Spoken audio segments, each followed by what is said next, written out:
But a lot of voters want to know who is going to keep America safe and strong. Joining us right now, we have formulated a political panel talking about foreign affairs. Jillian Turner is a Fox News contributor. She served in the White House National Security Council staff under both President Bush and President Obama.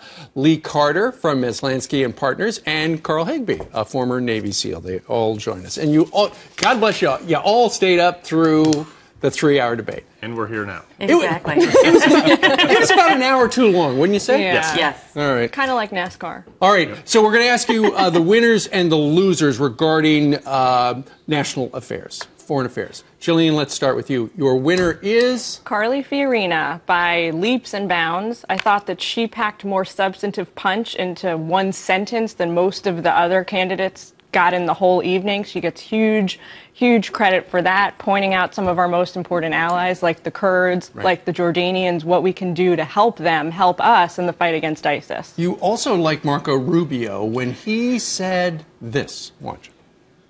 Well, first of all, I have an understanding of exactly what it is Russia and Putin are doing, and it's pretty straightforward. What he is doing is he is trying to replace us as the single most important power broker in the Middle East, and this president is allowing it. So he's your runner-up. He's my runner-up. You know, where Carly Fiorina's got the nuance, he's got a big macro picture vision that I think most of the American people really get. And last night, he presented it very concisely. And I think that that's going to really pick up some momentum for him. We haven't seen him really step out and do that before. Say, here's my agenda, soup to nuts. He did a great job of that. All right. Lee, your winner when it comes to foreign affairs is, she's holding up the panel, another Carly Fiorina. I totally agree with you. I think she schooled everybody on stage. She looked like she did her homework, but she was confident. She was unshakable. She gave answers that you could follow, that you could understand, and her depth of knowledge was clear. Well, some critics this morning are saying, you know, I wish she would have smiled. She was a little on the cold side. You know, there's no question. She needs to soften up, and that's something that a lot of female leaders struggle with. When I'm consulting women, all the time this comes across, because it's not something you would say about Trump. Is he warm? I don't think he's very, very warm, and people aren't saying he needs to warm up. But I do think that she needs to be a little bit softer and approachable so that people feel like they're going to be comfortable with her. When they were talking about one thing, she changed the topic so that she was going to connect Planned Parenthood with Iran. How is she going to do that? Like this.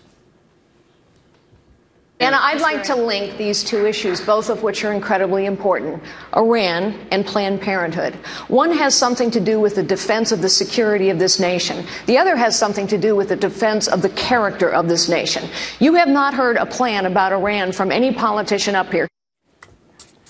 Gosh, when she first started doing this, I was like, this is the biggest jiu-jitsu move ever, to somebody saying this is what I want to talk about instead. But what she did was brilliant. I mean, she was able to say the character of the nation, the security of this nation, it's important to conservatives. She did a beautiful job. She went into details. She owned it. She laid out her plan for Iran, and I think she did a wonderful job with that. Carl, your winner was, look at that. Carly again. I think she's a powerhouse.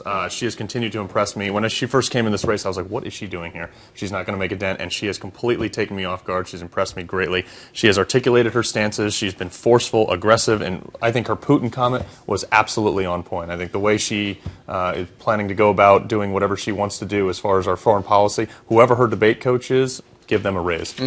Somebody else who had some interesting things to say about Afghanistan and foreign policy, Ben Carson, on the need for intellect. Listen to this.